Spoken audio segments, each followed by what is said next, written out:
शहीद मिलत टिपू सुल्तान रहमतुल्लाह का गुंबज को, क्योंकि एक फ्रीडम फाइटर है, वर्ल्ड में वर्ल्ड फेमस एक फ्रीडम फाइटर है, कॉन्स्टिट्यूशन में इनका नाम है, टाइगर ऑफ मैसूर है। इनका एक गुंबज को राहुल गांधी नहीं गया, इसका रीजन मैं बताना चाहता हूं, सिर्फ और सिर्फ बीजेपी आरएसएस का डर से नहीं गया। अस्सलाम वालेकुम। आज का इस प्रेस कॉन्फ्रेंस का जो एजेंडा है, आज कर्नाटका का बीजेपी हुकूमत इंडिपेंडेंट जो भी बॉडी है, पुलिस डिपार्टमेंट है, इसको यूज करते हुए, मिसयूज करते हुए एसडीपीआई को टारगेट करने का, हरास करने का काम कर लेकर है।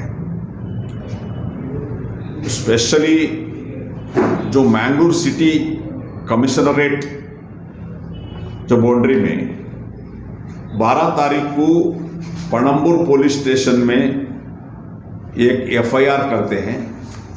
वहाँ का एक inspector Mahesh Prasad, police officer Mahesh Prasad, उन्हें ही एक कंप्लेंटर, वो कंप्लेंटर में एक कंप्लेंट करते हैं, उसमें उसका ऊपर एक एफआईआर होता है। वो एफआईआर में जो कंप्लेंट जो है, पूरा एक कहानी, एक स्टोरी, क्रिएटेड स्टोरी है। तो इसमें बताते हैं कि ये लोग, क्योंकि 19 लोगों का नाम है इसमें, ये लोग मीटिंग करे, होटल में मीटिंग करे, अलग अलग जगह मीटिंग करे, आइंदा वाला कुछ वायलेंस करने वाले थे, किसी लीडर्स को, आरएसएस लीडर्स को टारगेट करने वाले थे, ये सारे चीज रख के इसमें यूएपीए सेक्शन लगाया गया। ये 19 लोगों में, 19 लोगों में 9 एसडीपीआई का लीडर्स है, एसडीपीआई का डिस्ट्रिक्ट प्रेसिडेंट, एसडीपीआई का स्टेट कमेटी मेंबर। तो ये सारे एक कहानी है, ये बनाया हुआ स्टोरी है, उसमें कुछ भी नहीं है। इसको सिर्फ और सिर्फ इसमें पुलिस ऑफिसर कुछ पर्सनल बेनिफिट के लिए ये कर लेकर है। कमिश्नर, जो पुलिस कमिश्नर जो है उधर का मंगलोर का, कुछ पर्सनल गेन के लिए ये काम कर लेकर है। ये एंटी कॉन्स्टिट्यूशनल है, इसको हम मजम्मत करते हैं, कंडेम करते हैं। और जब इसका ऊपर हम हमारे पार्टी के जिम्मेदार डीजीपी को मिले थे, एडीजीपी को मिले थे, एडीजीपी क्लियर बताया कि क्योंकि social democratic party of India कुछ भी ऐसा करने के लिए हमारा डायरेक्शंस नहीं है। ऑलरेडी आपको मालूम है, election commission of India, election commissioner clear बताया कि एसडीपीआई और पॉपुलर फ्रंट को कोई कनेक्टिविटी नहीं है। और 2010 से लेकर अब तक जो भी डॉक्यूमेंटेशन, जो भी हिसाब किताब जो इलेक्शन कमीशन को देना है, इन्होंने बड़ा सही तरीके से दिए हैं। ये इलेक्शन कमीशन ऑफ इंडिया का एक बयान है। इसका बावजूद भी साउथ कैनरा यानी मैंगलोर सिटी में ऐसा एक हरासमेंट हो रहा है, हमारा ऑफिस का ऊपर सील डालने का, ऐसा, इसको हम कंडेम करते हैं। और हम बीजेपी हुकूमत को एक बताते हैं कि आप जो है आइडियोलॉजिकली हमारे फेस करो, ऐसा पुलिस को मिसयूज करते हुए, पुलिस आपका जो पावर को मिसयूज करते हुए ऐसा हरास करने में हम लोग डरने वाले नहीं हैं। आप अगर हमारे से टक्कर करना है तो आइडियोलॉजिकली टक्कर करो, ये छोड़ के आपका पुलिस को यूज करते हुए हरास करेंगे, हरास करने का कोशिश करेंगे, हम डरने वाले नहीं हैं। हम इसको फेस करेंगे और हम इसको क्वेश्चन करेंगे। ये जो भी एफआईआर है, हम कानूनी कार्रवाई भी करेंगे। और दूसरा, हम सारे पॉलिटिकल पार्टीज, जितने भी political party, secular political parties, ऐसा एक पॉलिटिकल पार्टीज को टारगेट करने का ये जो मामला है, इसको सारे मिलकर आवाज उठाना है। क्योंकि ये एक डेमोक्रेटिक सेटअप को ये एक थ्रेट है। अगर एक पॉलिटिकल पार्टी इंडिपेंडेंटली ये लोग काम करने नहीं देते हैं बोले तो क्या इस देश में डेमोक्रेसी है क्या? एक सर्वाधिकार जैसा एक रूलिंग, एक अनडिक्लेयर्ड इमरजेंसी ऐसा है। तो इसको हम कंडेम करते हैं और हम डीजीपी कर्नाटका को हम अपील करते हैं कि ये सारे मामला को तहकीकात होना चाहिए, इसको एक इंक्वायरी होना चाहिए कि ऐसा एक स्टोरी क्रिएट करके ये क्या करना चाहते हैं। उसमें एक 20 साल का एक लड़का जो हमारा डिस्ट्रिक्ट प्रेसिडेंट का बेटा, उनका भी इसमें फिक्स किया गया है। यूएपीए कुछ भी क्राइम नहीं हुआ, एक क्राइम नहीं हुआ, एक अजम्पशन में करने वाले हैं, वो करने वाले हैं अजम्पशन में। और ये कॉमन सेंस, इन्होंने बताया कि पॉपुलर फ्रंट बैन होने के बाद भी ये लोग एक्टिविटीज कर रहे हैं बोलकर, ये कॉमन सेंस है। एक एलकेजी स्टूडेंट को भी मालूम है बैन्ड ऑर्गेनाइजेशन होने के बाद, वो बैन होने के बाद कुछ भी अगर एक्टिविटीज करेंगे इलीगल है, ये लॉ का खिलाफ है, सबको मालूम है। कोई ऐसा जरूरत नहीं करेगा बैन होके 1 वीक में, ये सब नहीं करेगा। तो इसलिए हम आपका माध्यम से सरकार को कहते हैं, ऐसा आप डराने का कोशिश नहीं किए, हम डरने वाले नहीं हैं, हम इसको लीगली फाइट करेंगे। और दूसरा, डीजीपी कर्नाटका को हम अपील करते हैं, इसको एक तहकीकात होना चाहिए, इसको इंक्वायरी होना चाहिए फौरन। इस एफआईआर को खारिज करने का या इसको यूएपीए का कैंसिल करने का, ये सारे जो भी कार्रवाई है और जो भी इसमें इनोसेंस है, इसको इस केस से छोड़ने का एक कार्रवाई करना चाहिए। तो इसमें वही हम बताया, जो अफसर पंडिपेटे साहब को जो प्रिवेंशन कस्टडी बोलकर रखा गया था, क्योंकि इधर प्रोटेस्ट वगैरह नहीं करना है बोलकर, वो भी इलीगल है।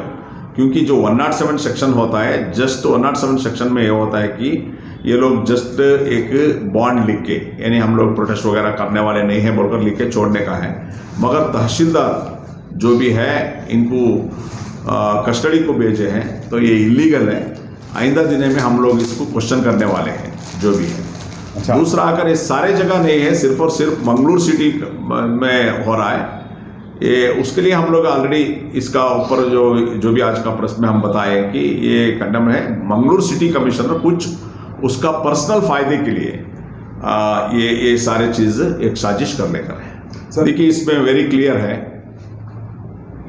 ये कांग्रेस, जेडीएस या दूसरा पॉलिटिकल पार्टी है, कभी कभी वो लोग आरएसएस का आइडियोलॉजी का साथ रहते हैं, कभी कभी आप सॉफ्ट हिंदुत्व खेलते हैं, और ये लोग बीजेपी से डरते हैं। देखिए, एक एग्जांपल मैं बताना चाहता हूं।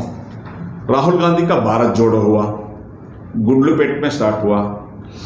गुंडलुपेट से लेकर जो आया, कर्नाटक में जितने भी जगह गया, हर देवल को गया, चामुंडेश्वरी टेम्पल को गया मैसूर में, सेंट फिलोमिना चर्च को गया मैसूर में, श्रीरंगपट्टनम में देवल को गया, क्योंकि ये लोग प्रोपागंडा करेंगे। एक प्राइम मिनिस्टर कैंडिडेट होने वाले लीडर बोलकर अपने आप को राहुल गांधी प्रमोट करते हैं, भारत जोड़ो का बात करते हैं, नफरत को खत्म करना करते हैं। बीजेपी का ये हेट प्रोपागंडा को आपको फेस करने के लिए ताकत नहीं है। ऐसे लोग कैसा हमारा लीडर बन सकते हैं?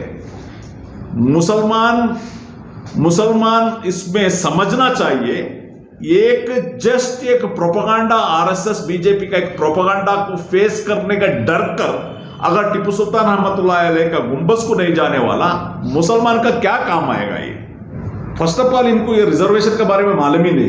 ये जो एमएलए जो है, इनको जाके ये लोगों को पूछिए कि ये रिजर्वेशन का कॉन्सेप्ट क्या है बोलकर। कौन सा एमएलए? ये हमारा कांग्रेस का मुसलमान एमएलए को इसका डिटेल्स मालूम नहीं है, इसका आवाज नहीं उठाएंगे ये लोग। पूछो कितना % है, जाए क्या है इसका? क्योंकि जो देखिए, नागन्नागौड़ा जो कमीशन, कर्नाटक का जो फर्स्ट कमीशन है, उससे लेकर अब तक जितने भी कमीशंस आया, जो इस कमीशनों ने बहुत वेरी क्लियरली बताया कि मुस्लिम कम्युनिटी जो है सोशियली एंड एजुकेशनली बैकवर्ड है। तो इसमें सारे कमीशंस, जितने भी कमीशन आए आप उठा के देखो, कमीशन है। देखिए, कॉन्स्टिट्यूशन में वेरी क्लियर है, जिस कम्युनिटीज चाहे वो धर्म का आधार पर जो भी हो, जिस community socially and educationally backward है, वो उनको रिजर्वेशन देना चाहिए, ये कॉन्स्टिट्यूशन कहता है। दूसरी बात क्या है, ये भी कहा जाता है, ये अगर आप जिस कम्युनिटी सोशियली और एजुकेशनली बैकवर्ड है, इसके लिए आप कमीशन को कॉन्स्टिट्यूट करना, वो कमीशन रिपोर्ट देना। तो मैंने बताया, चिन्नप्परेड्डी आयोग से लेकर नागन्नागौड़ा, हावनूर, जितने भी कमीशन है, सारे कमीशन, ये बख्शी, जितने भी कमीशन है, सारे आप कमीशन बताए Muslim community as a whole socially and educationally backward है।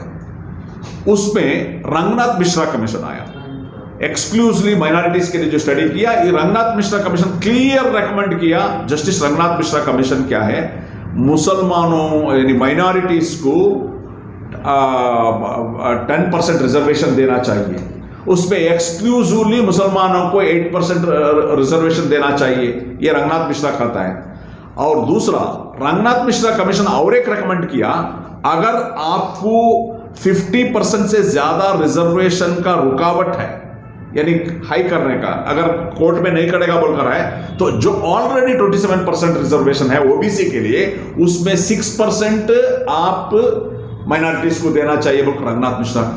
Rajendra Sachar report, doctor Rajendra Sachar report Congress का हुकूमत में टाइम आया, इन्होंने क्लियरली बताया सोशली, एजुकेशनली,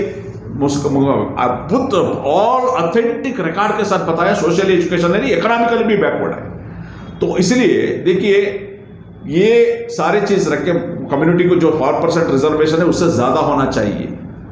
तो ये अगर बीजेपी ऐसा स्टेप उठाएगा, पूरे कर्नाटक में ऐसा एहतिजाज का बड़ा एहतिजाज करेंगे, जो एनआरसी सीए में करे ऐसा एहतिजाज करेंगे, हम करने वाले हैं। और इसमें गवर्नमेंट डिबेट करना है, मैं बताना चाहता हूं, डिबेट करना है। और हमारे एमएलए जो है, मैं रिक्वेस्ट करता हूं मुस्लिम एमएलए जो भी है और एमएलसी जो भी है, इसका ऊपर आप एक होते ही नहीं लोग, आपने बताया।